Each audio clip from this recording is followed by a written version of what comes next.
Hello दोस्तों, स्वागत है आप सभी का हमारे इस चैनल पर। दोस्तों, मैं आपको पढ़ा रहा था आधुनिक भारत का इतिहास। आधुनिक भारत के इतिहास में अभी तक हम लोगों ने दो बातों पर चर्चा की है। एक तो मैंने आपको बताया था कि कैसे 18वीं सदी में भारत की राजनीतिक स्थिति में परिवर्तन हुआ और जब मुग़लों का पतन हो रहा था तो कैसे वहाँ पर नई नई शक्तियों का उदय हो रहा था। उसमें मैंने आपको बंगाल के बारे में बताया था कि कैसे बंगाल का उदय हुआ, कैसे अवध का उदय हुआ और हैदराबाद, मैसूर और अन्य छोटी छोटी क्षेत्रीय शक्तियाँ थीं। तो 18वीं सदी में उनका कैसे उदय हुआ, इन सारी चीज़ों पर हम लोगों ने बात कर ली थी।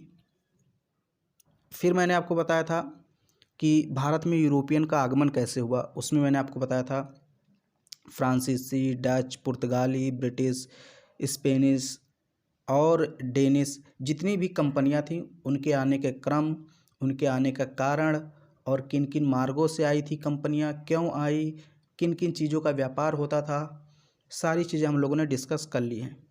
तो हमारा दो टॉपिक कवर हो चुका है, 18वीं सदी में भारत की राजनीतिक स्थिति और भारत में यूरोपीय कंपनियों का आगमन। आज हमारा तीसरा टॉपिक है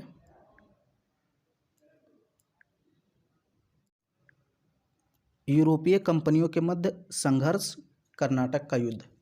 बेसिकली हम यहाँ पर कर्नाटक के युद्धों की बात करेंगे, लेकिन हम देखेंगे कि यहाँ पर यूरोपीय कंपनियाँ जो कि भारत से व्यापार करने आई थी वो आपस में क्यों लड़ने लगीं, उनमें आपस में ही संघर्ष क्यों हो गया। तो इस चीज़ को हम लोग देखेंगे। पहले तो थोड़ा सा मैं आपको 2 मिनट में समझा दूं कि आखिर क्यों लड़ रही थी, क्यों संघर्ष हो रहा था। फिर उसके बाद मैंने तो ये सारी चीज़ें आपके लिए लिख रखी हैं PDF के रूप में, ये आपको मिल भी जाएगा। देखिए, भारत में जितनी भी कंपनियां आई थी, चाहे डच, पुर्तगाली, फ्रेंच, ब्रिटिश, डेनिश, स्पेनिश, जितनी भी कंपनियां आई थी वो उनका मकसद था भारत से व्यापार करना। एक ही उद्देश्य था, भारत से व्यापार करना और अधिकाधिक मुनाफा कमाना, यानी अधिक से अधिक मुनाफा कमाना। तो अब मान लीजिए कि 5 कंपनियां हैं और वो भारत से कोई माल खरीद रही हैं। माल मतलब कोई वस्तु खरीद रही हैं। और होगा क्या फिर, भारतीय व्यापारी जो होगा वो उन वस्तुओं की कीमत बढ़ा देगा, क्योंकि अर्थशास्त्र का ये नियम है कि जब डिमांड बढ़ती यानी मांग बढ़ेगी, चूँकि 5 कंपनियां हैं तो मांग ज़्यादा है, तो इसलिए जब मांग बढ़ती है तो कीमत हाई हो जाती है। तो भारतीय व्यापारी उसकी कीमत बढ़ा देंगे। फिर उस माल को ले जा करके यूरोपीय कंपनियां जब यूरोप में बेचेंगी तो उनको बहुत कम मुनाफा मिलेगा, क्योंकि उनको माल यहाँ पर महंगा मिल रहा है, इसलिए मुनाफा कम हो जाएगा। लेकिन अगर वही माल इनको यहाँ पर सस्ता मिले तो यूरोप में ज़्यादा मुनाफा मिलेगा। तो अब यूरोपीय कंपनियां चाहती थीं कि मैं ही एकमात्र कंपनी भारत से व्यापार करूं, यानी ब्रिटिश चाहती थी कि मैं अकेले करूं, ऐसे फ्रेंच सोचती थी कि मैं ही अकेले व्यापार करूं। तो वो अन्य यूरोपीय कंपनियों को अपने मार्ग से हटाना चाहती थी। इसीलिए संघर्ष हुआ विभिन्न कंपनियों में, क्योंकि हर एक कंपनी की यही इच्छा होती थी कि हम अन्य कंपनियों को भारतीय मार्ग से, भारतीय व्यापार से हटा दें और फिर अकेले हम भारत से व्यापार करें, ताकि चीज़ें हमको सस्ती मिल सकें और उन चीज़ों को ले जा कर के, उन वस्तुओं को ले जा कर के यूरोप में बेचें और मुनाफा कमाएं। तो इसी के चलते विभिन्न कंपनियों के मध्य संघर्ष होता रहता था। अब यहाँ हम थोड़ा सा इसको पढ़ते हैं, फिर देखते हैं। यूरोपीय कंपनियों के बीच संघर्ष। यूरोपीय भारत में व्यापार करने के उद्देश्य से आए थे। उनका मूल उद्देश्य क्या था? व्यापार करना। जब यूरोपियन की बात करते हैं या यूरोपीय की बात करते हैं तो इसमें डच, ब्रिटिश, फ्रांसीसी, डेनिश सब आ जाते हैं। तो वो लोग बेसिकली भारत में व्यापार करने के उद्देश्य से आए थे। शुरुआत में ये यूरोपीय कंपनियां भारत के राजा रजवाड़ों से किसी विशेष क्षेत्र में व्यापार करने के लिए एक अधिकार प्राप्त करती थीं। इसके बदले में कंपनियां राजा रजवाड़ों को एक निश्चित कर अदा करती थीं। अब चूँकि शुरुआत में जब यूरोपीय कंपनियां आई तो जो कंपनी के अधिकारी होते थे या कर्मचारी होते थे वो बहुत ही विनम्रता से पेश आते थे भारतीय शासकों से, हाथ जोड़कर विनम्र विनती करके, और क्या करते थे, उनसे एक अधिकार प्राप्त कर लेते थे किसी क्षेत्र में व्यापार करने का।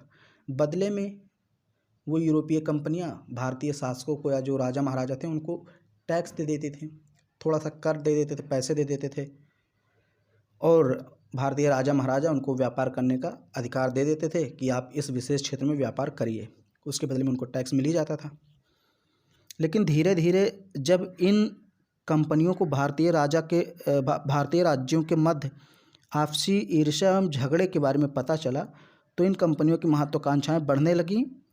भारतीय राज्यों की आपसी ईर्ष्या एवं धन लोलुपता का लाभ उठाकर ये व्यापारिक कंपनियां अपना अधिकार क्षेत्र बढ़ाने लगी।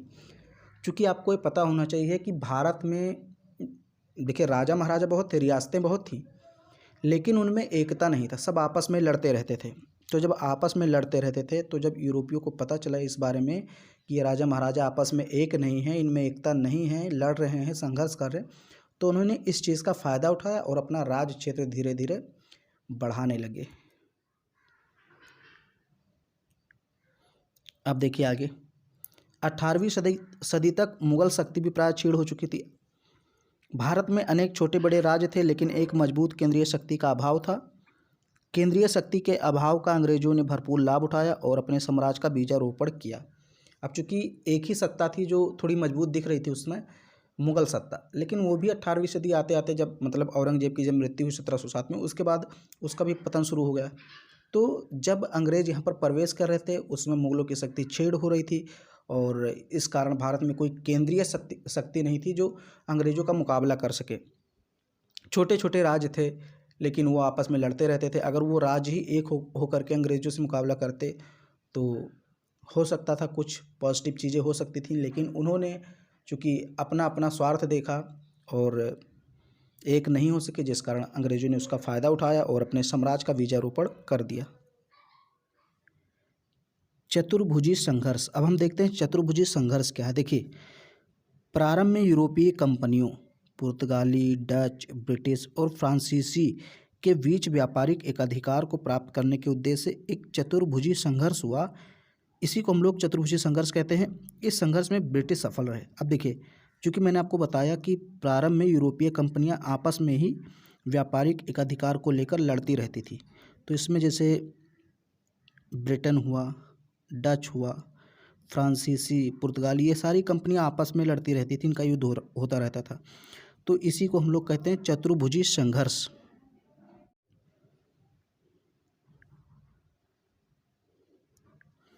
अब देखिए आंग्ल फ्रांसीसी संघर्ष। आंग्ल मतलब अंग्रेज यानी ब्रिटिश और फ्रांसीसी मतलब जो फ्रांस के रहने वाले थे। तो ब्रिटिश और फ्रांसीसी कंपनी के मध्य संघर्ष होता है। भारत से आने वाली यूरोपीय कंपनियों में पुर्तगाली और डच कंपनियां जहां व्यापारिक व राजनीतिक प्रतिस्पर्धा में पहले ही परास्त हो गई, वहीं डेनिश कंपनी 1745 तक अपनी सारी संपत्ति ब्रिटिश ईस्ट इंडिया कंपनी को बेचकर भारत से चली गई। अब देखिए, तो कंपनियां बहुत थी यहाँ पर, देखिए, लेकिन हुआ क्या, अंत में दो ही कंपनी बचती है, एक फ्रांसीसी एक ब्रिटिश कंपनी। उन्हीं में अंत में संघर्ष होता है। देखिए, भारत में आने वाली जैसे पुर्तगाली और डच कंपनियां जो थी, ये व्यापारिक और राजनीतिक प्रतिस्पर्धा में पहले ही परास्त हो गई, मतलब पराजित हो गई, पीछे हो गई, क्योंकि इनका पुर्तगाली और डच कंपनियों का ज़्यादातर ध्यान दक्षिणी पूर्वी एशिया पर था। ये इंडोनेशिया के मसाला द्वीपों पर अपना अधिकार जमाती थी, इसलिए इनका ध्यान ज़्यादा भारत में नहीं था, तो ये पहले ही परास्त हो गई। अब बची डेनिश कंपनी, तो डेनिश कंपनी भी ज़्यादा देर तक नहीं रह सकी भारत में और 1745 तक अपनी सारी संपत्ति ब्रिटिश ईस्ट इंडिया कंपनी को बेच करके भारत से चली गई। तो अब ब्रिटिश और फ्रेंच कंपनियां ही भारत में प्रमुख व्यापारिक कंपनियां रह गई थी जिनके पास पर्याप्त व्यापारिक एकाधिकार थे। अतः दोनों कंपनियों में व्यापारिक प्रतिस्पर्धा और राजनीतिक संघर्ष होना स्वाभाविक था। अंत में दो ही कंपनियां बचती हैं भारत में, एक फ्रांसीसी एक ब्रिटिश। तो अब ये स्वाभाविक था कि इन्हीं के मध्य संघर्ष होगा और इनमें से एक कंपनी आगे जाएगी। इन प्रतिस्पर्धाओं के चलते दोनों कंपनियों के मध्य 3 युद्ध हुए। किसके किसके मध्य? फ्रांसीसी कंपनी और ब्रिटिश कंपनी के मध्य। और इन युद्धों को कर्नाटक युद्ध के नाम से जाना जाता है और इसे हम लोग आंग्ल फ्रांसीसी संघर्ष भी कहते हैं, आंग्ल फ्रांसीसी युद्ध भी कहते हैं। इस संघर्ष में अंततः अंग्रेजों को सफलता मिलती है। तो यहाँ पर आप देख लीजिए 3 कर्नाटक युद्ध हैं। प्रथम कर्नाटक युद्ध 1746 से 48, द्वितीय कर्नाटक युद्ध 1749 से 54 और तृतीय कर्नाटक युद्ध 1758 से 63 के मध्य हुआ। ये आपको ध्यान में रखना है। अगर हम कारणों की बात करें, एक बेसिक कारण की बात करें कि भाई क्या कारण था कि यूरोपीय जो कंपनियां थी फ्रांसीसी और ब्रिटिश कंपनियां आपस में लड़ती रहती थी। तो एक साधारण अगर हम कारण की बात करें तो यहाँ पर 3 कारण थे जिस कारण से इनके बीच युद्ध हुआ। देखिए, पहला कारण यही यूरोप में दोनों शक्तियों के मध्य संघर्ष हो रहा था, उसका परिणाम था कि भारत में भी संघर्ष हो रहा था। चूँकि यूरोप में ब्रिटेन और फ्रांसीसी एक दूसरे के खिलाफ थे, एक दूसरे के विरुद्ध लड़ रहे थे, तो उसका असर भारत में भी पड़ रहा था, यहाँ भी लड़ने लगी दोनों कंपनियाँ। दूसरा ये है कि दोनों कंपनियों की राजनीतिक महत्वाकांक्षा थी। दोनों कंपनी अपने व्यापारिक एक अधिकार को प्राप्त करना चाहती थी और एक दूसरे को अपने मार्ग से हटाना चाहती थी, ये भी कारण था। फिर है कि दक्षिण के व्यापार पर नियंत्रण स्थापित करने की इनकी लालसा थी कि हम दक्षिण के जितने भी यानी दक्षिणी एशिया के जितने भी देश हैं, दक्षिणी एशिया जैसे श्रीलंका, भारत, पाकिस्तान, उसमें तो इस पाकिस्तान, अफ़गानिस्तान सब एक ही में थे। लेकिन अब जैसे दक्षिण के देशों और दक्षिणी पूर्वी एशिया, इंडोनेशिया, मलेशिया, इन सब देशों पर अपना उपनिवेश बनाना चाहते थे। तो ये जो इनकी लालसा थी, इस कारण भी इन दोनों में युद्ध हुआ। ये तो मैंने आपको सामान्य कारण बता दिए। आगे हम जब युद्धों को पढ़ेंगे तो अलग से भी इन कारणों की चर्चा करेंगे।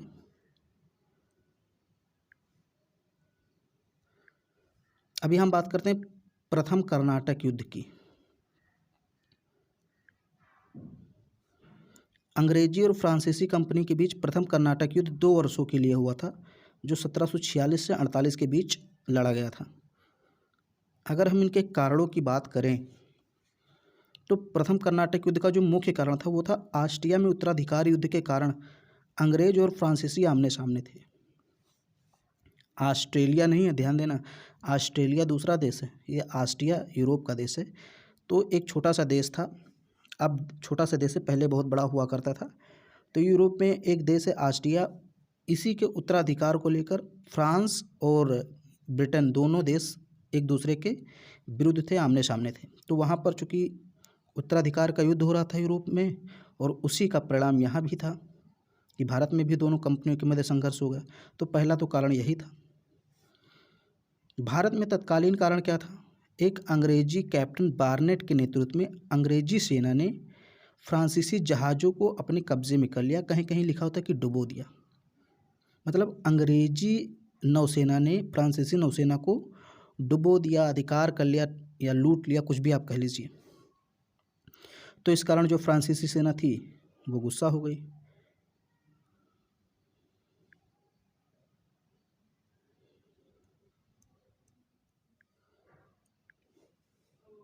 अब जब पता चला कि अंग्रेजी सेना ने फ्रांसीसी जहाज़ों को डुबो दिया है, तो भारत में एक फ्रांसीसी गवर्नर था डुप्ले। फ्रांसीसी गवर्नर डुप्ले ने मॉरिशस के फ्रांसीसी गवर्नर लाबोर्डोने की सहायता से मद्रास को जीत लिया। जैसे फ्रांसीसी गवर्नर डुप्ले भारत का गवर्नर था, ऐसे ही एक फ्रांसीसी गवर्नर और था जिसका नाम था लाबोर्डोने, ये मॉरिशस में फ्रांस का गवर्नर था। तो डुप्ले ने लाबोर्डोने को बुलाया और उनसे मतलब एक कह सकते हैं नौसेना की सहायता मांगी कि देखिए अंग्रेजी नौसेना ने हमारी नौसेना को डुबो दिया है, जहाज़ों को डुबो दिया है, तो आप हमारी सहायता कीजिए। तो लाबोर्डोने अपनी नौसेना के साथ मद्रास पर आक्रमण कर देता है। मद्रास पर अंग्रेज़ों का अधिकार था और अंग्रेजी सेना को हरा करके मद्रास को जीत लेता है। तो इस प्रकार फ्रांसीसी मद्रास पर कब्जा करने में सफल हो जाते हैं। अब मद्रास पर चूँकि अंग्रेज़ अधिकार किए हुए थे, वो भागते हैं वहाँ से और जाते हैं कर्नाटक के नवाब अनवरुद्दीन के पास। अंग्रेज़ों ने कर्नाटक के नवाब अनवरुद्दीन से डुप्ले के विरुद्ध सहायता मांगी, लेकिन डुप्ले ने नवाब को मद्रास देने का वादा किया, जिससे नवाब तटस्थ हो गया। तो अंग्रेज़ भाग कर गए कर्नाटक के नवाब अनवरुद्दीन से और कहा कि देखिए फ्रांसीसियों ने मद्रास को जीत लिया, आप हमारी मदद कीजिए और हमारी जो मद्रास था हमारा, उसको उसके अधिकार से छुड़वाइए।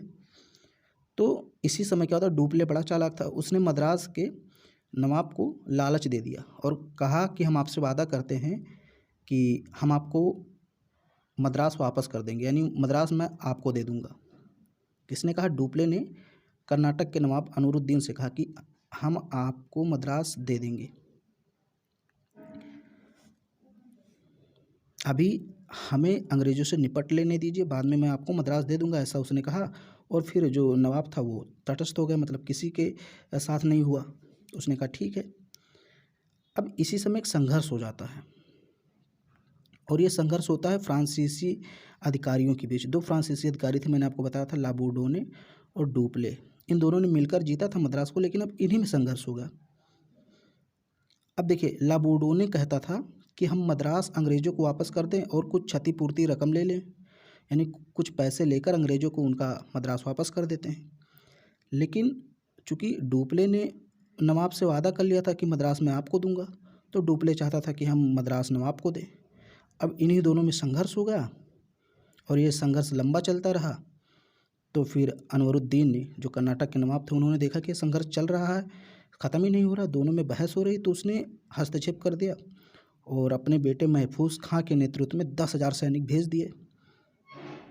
हालांकि वो 10,000 सैनिक हार गए और डुप्ले जीत जाता है युद्ध। वही सारी चीज़ें इसमें लिखी हुई हैं, तो इसको अब हम लोग पढ़ते हैं, फिर समझ में आएगा। फ्रांसीसी गवर्नर डुप्ले ने मॉरिशस के फ्रांसीसी गवर्नर लाबोर्डोनी की सहायता से मद्रास जीत लिया। अंग्रेज़ों ने कर्नाटक के नवाब अनवरुद्दीन से डुप्ले के विरुद्ध सहायता मांगी, लेकिन डुप्ले ने नवाब को मद्रास देने का वादा किया, जिससे नवाब तटस्थ हो गया। इसी समय डुप्ले और लाबोर्डोने में विवाद हो गया। डुप्ले नवाब को मद्रास सौंपना चाहता था, तो वहीं लाबोर्डोने एक निश्चित क्षतिपूर्ति लेकर अंग्रेज़ों को मद्रास वापस करना चाहता था। यह विवाद लंबे समय तक चलता रहा। अंततः अनवरुद्दीन ने हस्तक्षेप करने का निर्णय लिया और उसने मद्रास में फ्रांसीसियों को घेरने के लिए अपने पुत्र महफूज खान के नेतृत्व में 10,000 सैनिकों की एक सेना भेज दी।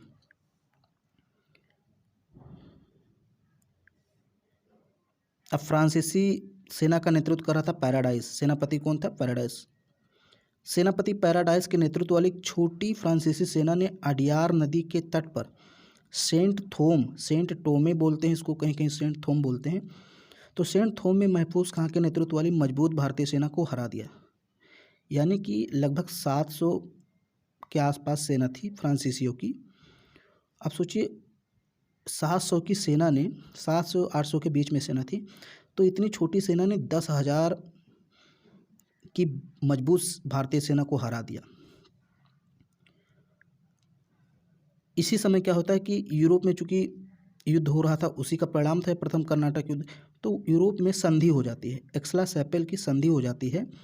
और इसके बाद ये देखिए, एक्सला-सैपल की संधि पर हस्ताक्षर होने के बाद ऑस्ट्रेलियाई उत्तराधिकार के युद्ध को एक निष्कर्ष तक लाने के पश्चात प्रथम कर्नाटक युद्ध 1748 में समाप्त हो गया। अब चूँकि वहीं से उसकी शुरुआत हुई थी, जब वहाँ पर युद्ध शुरू हुआ तो भारत में भी शुरू हो गया। अब चूँकि वहाँ पर ब्रिटेन और फ्रांस के मध्य संधि हो गई एक्सला-सैपल की, तो यहाँ पर भी युद्ध समाप्त हो गया।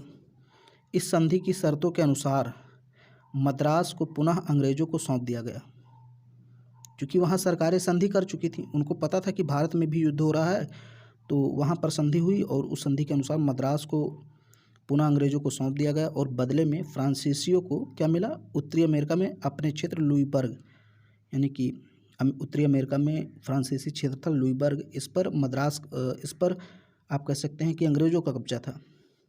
तो अंग्रेज़ों ने लुईबर्ग उत्तरी अमेरिका में फ्रांसीसियों को सौंप दिया और भारत में फ्रांसीसियों ने मद्रास अंग्रेज़ों को सौंप दिया।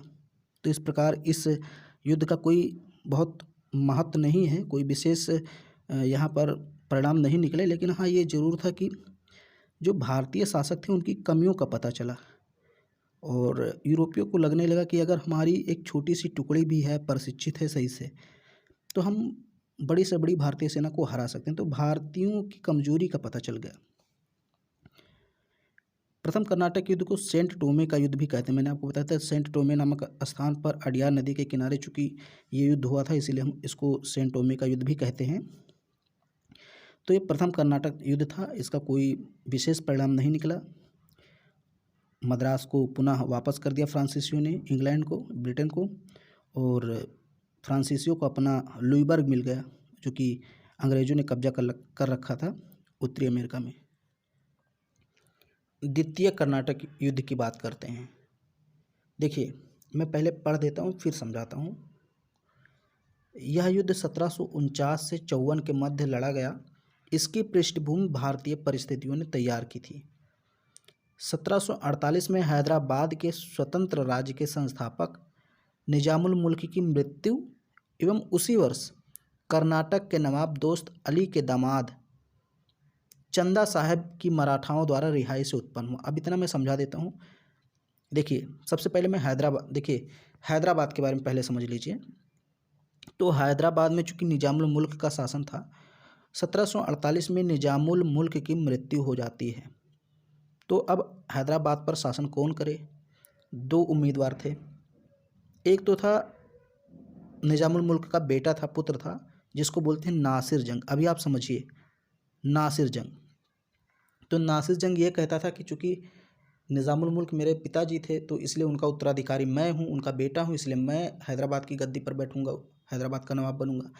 लेकिन एक और उम्मीदवार था जिसका नाम था मुजफ्फर जंग। ये पौत्र था, पौत्र मतलब बेटे का बेटा था। तो ये कहता था नहीं नहीं, आप नहीं बैठेंगे, हम बैठेंगे, क्योंकि मुगल सम्राट ने हमको नियुक्त किया है। चूँकि उसमें हैदराबाद मुगलों के नियंत्रण में था, प्रत्यक्ष रूप से नहीं था, इनडायरेक्टली कहीं ना कहीं उस पर मुगलों का नियंत्रण था। तो मुजफ्फर जंग कहता है मुगलों ने हमको नियुक्त किया है, इसलिए हैदराबाद का नवाब हम बनेंगे। नासिर जंग कहता है कि हमारे पिताजी इसके नवाब थे, इसलिए हम बनेंगे। तो इन दोनों में संघर्ष हो गया। ये तो हैदराबाद की स्थिति थी। अब ऐसे ही स्थिति बनी कर्नाटक में। कर्नाटक में शासन कर रहा था अनवरुद्दीन। मैंने आपको बताया प्रथम कर्नाटक युद्ध में कि कर्नाटक का नवाब था अनवरुद्दीन। लेकिन इसी समय क्या होता है कि चंदा साहब को मराठाओं ने रिहा कर दिया। चंदा साहब दोस्त अली के दामाद थे। दोस्त अली कर्नाटक का पहले नवाब रह चुका था, उसी के दामाद थे चंदा साहब। तो इनको मराठाओं ने कैद कर रखा था, लेकिन अब चूंकि उनको रिहा कर दिया तो चंदा साहब भी कर्नाटक पर अपना दावा ठोकने लगे। तो चंदा साहब पर कर्नाटक पर चंदा साहब और अनवरुद्दीन एक दूसरे के विरुद्ध थे, और हैदराबाद में मुजफ्फर जंग और नासिर जंग एक दूसरे के विरुद्ध थे। तो अब इसी संघर्ष में यूरोपीय कंपनियां दखल देंगी, यानी कि एक तरफ से ब्रिटिश हो जाएंगे, दूसरी तरफ से फ्रांसीसी हो जाएंगे, और फिर युद्ध हो जाएगा। तो वही चीज़ यहाँ पर लिखा है। अब मैं इसको पढ़ के आपको सुनाता हूँ। हैदराबाद में निजाम के पुत्र नासिर जंग को हैदराबाद की गद्दी पर बैठाने का नवाब के पौत्र मुजफ्फर जंग ने विरोध किया था। उसने यह कहते हुए हैदराबाद की राजगद्दी पर अपना दावा पेश किया कि मुगल सम्राट ने उसे हैदराबाद के गवर्नर के रूप में नियुक्त किया था। इसके अतिरिक्त दक्षिण में कर्नाटक के नवाब के पद के दो उम्मीदवार थे। यह एक सहायक पद था जो आधिकारिक रूप से निजाम पर निर्भर था। निजामुल मुल्क को प्रांत में व्यवस्था बहाल करने के लिए हस्तक्षेप करने हेतु बाध्य करने के पश्चात अनवरुद्दीन को वर्ष 1743 में कर्नाटक का नवाब नियुक्त किया गया था। अब चूंकि जो कर्नाटक था दक्षिण में, वो हैदराबाद के निजाम के अंतर्गत आता था, तो निजामुल मुल्क ने 1743 में कर्नाटक का नवाब किसको बना दिया था? अनवरुद्दीन को बनाया था। देखिए, मुगलों के नियंत्रण में पूरा हैदराबाद और हैदराबाद के नियंत्रण में कर्नाटक। ये आप समझिए, मैंने आपको पहले ही पढ़ा दिया, पहली दूसरी क्लास आप देखिए, वहाँ पर आपको समझ में आ जाएगा पूरा।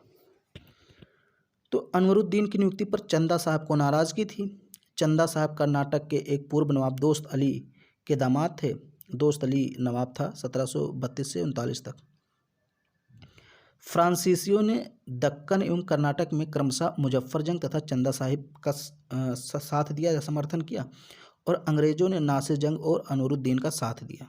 तो अब पूरा का पूरा ग्रुप दो खेमों में बट गया। एक में तो मुजफ्फर जंग, चंदा साहब और फ्रांसीसी थे, दूसरे ग्रुप में अंग्रेज, नासिर जंग, अनवरुद्दीन थे। इन्हीं दोनों ग्रुपों के मध्य, इन्हीं दोनों समूहों के मध्य संघर्ष हुआ, और उस संघर्ष में अंततः कौन जीतता है? देखिए, ये देखिए, फ्रांसीसी कंपनी और हैदराबाद की गद्दी के लिए मुजफ्फर जंग, कर्नाटक की गद्दी के लिए चंदा साहब।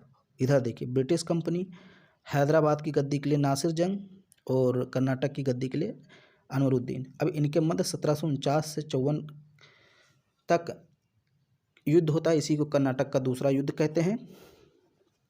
ये देखिए, मुजफ्फर जंग, चंदा साहब और फ्रांसीसियों की संयुक्त सेना ने वर्ष 1749 में अम्बूर के युद्ध में, वेल्लोर के पास अम्बूर के युद्ध में अनवरुद्दीन को पराजित कर उसकी हत्या कर दी। तो अनवरुद्दीन मारा गया अंबूर के युद्ध में 1749 में। अनवरुद्दीन का जो पुत्र था मोहम्मद अली, वो भाग गया तिरुचिरापल्ली। तिरुचिरापल्ली अंग्रेजों का कैंप था, वहाँ पर वो भाग गया अंग्रेजों के शरण में और अनवरुद्दीन मारा गया युद्ध में। 1750 में हैदराबाद में नासिर जंग भी मारा गया। अब देखिए इसको समझिए, यानी कि अनवरुद्दीन मारा गया, नासिर जंग भी मारा गया। तो अब चूंकि नासिर जंग मारा गया, हैदराबाद का जो दावेदार था, इसलिए अब वहाँ का शासक हैदराबाद का कौन बन गया? मुजफ्फर जंग, वही लिखा है। मुजफ्फर जंग नवाब बना। उसने फ्रांसीसी गवर्नर डुप्ले को मसूलीपट्टनम और पांडिचेरी का क्षेत्र प्रदान किया और डुप्ले को कृष्णा नदी से कन्याकुमारी तक के क्षेत्र का गवर्नर भी बना दिया। बहुत सारी रियायतें फ्रांसीसी कंपनी को मुजफ्फर जंग ने दे दिया।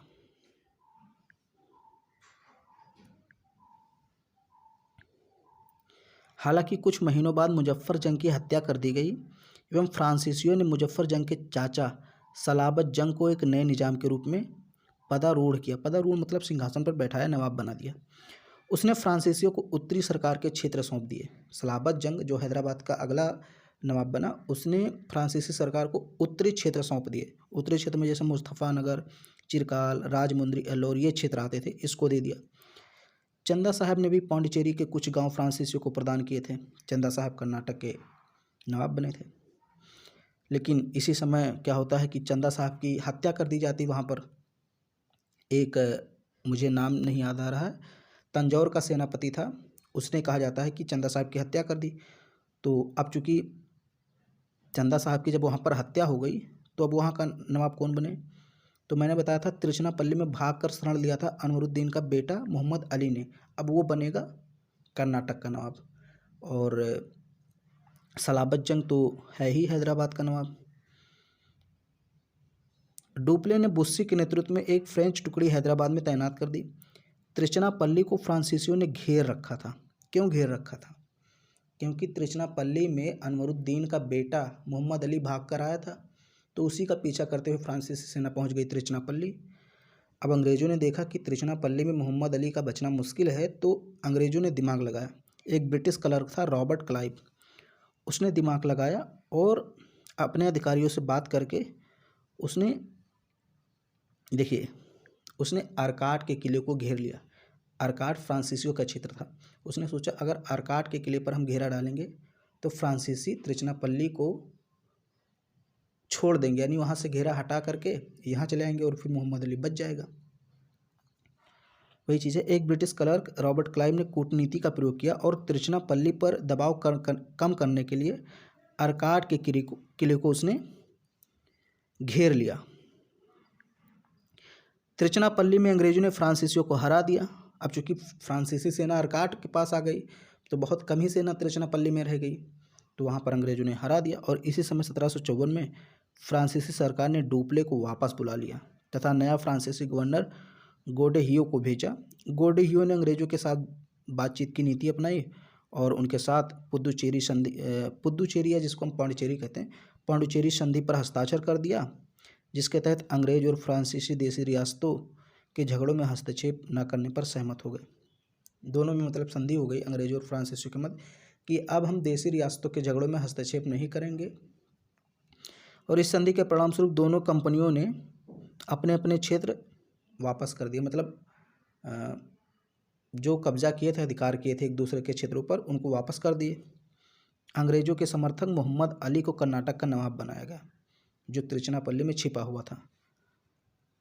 तो ये इस प्रकार द्वितीय कर्नाटक युद्ध समाप्त होता है।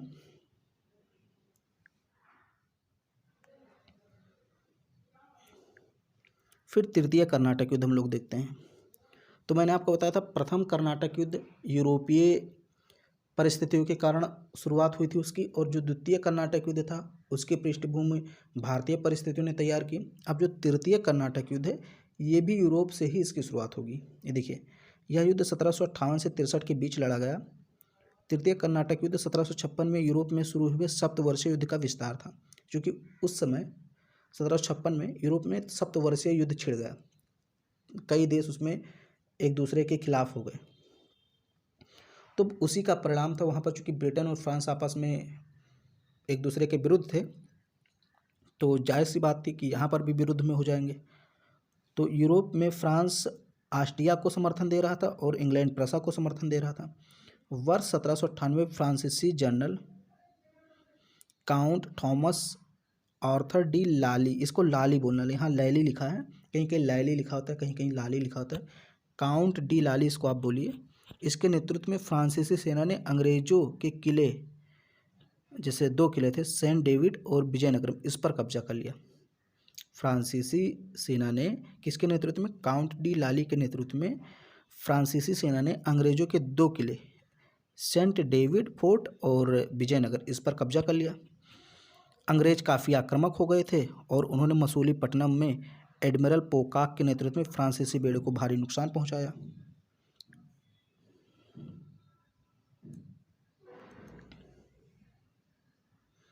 अब इसी तृतीय कर्नाटक युद्ध में एक युद्ध होता है वांडीवास का युद्ध।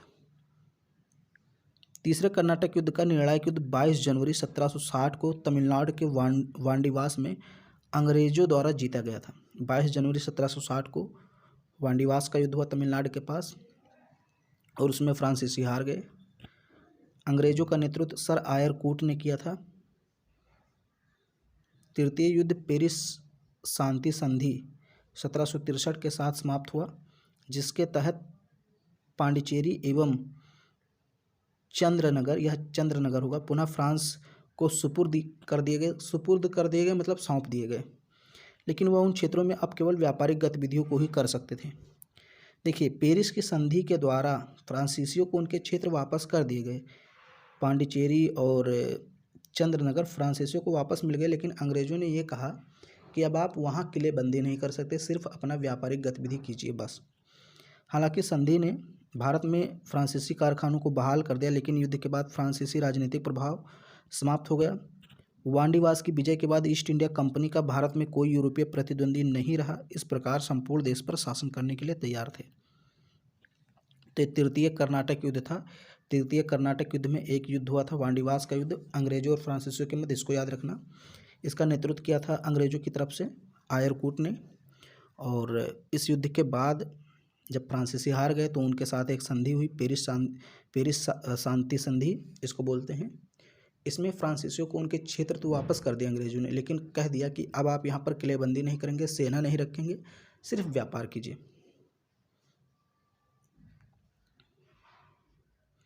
तो इस प्रकार फ्रांसीसी भी हार गए और अन्य कंपनियां तो पहले ही परास्त हो चुकी थी। तो अब पूरा का पूरा भारत ब्रिटेन के लिए खुला था, एकदम खजाना। अब आगे हम लोग बात करेंगे कि फ्रांसीसी कंपनी ब्रिटेन से हारी क्यों, आखिर क्या कारण थे। उसमें हम कई कारणों की बात करेंगे, अगला वीडियो होगा। अगर ये वीडियो आपको पसंद आया तो इसको लाइक कर दीजिए, शेयर कर दीजिए। चैनल पे पहली बार हैं तो चैनल को सब्सक्राइब जरूर कीजिए।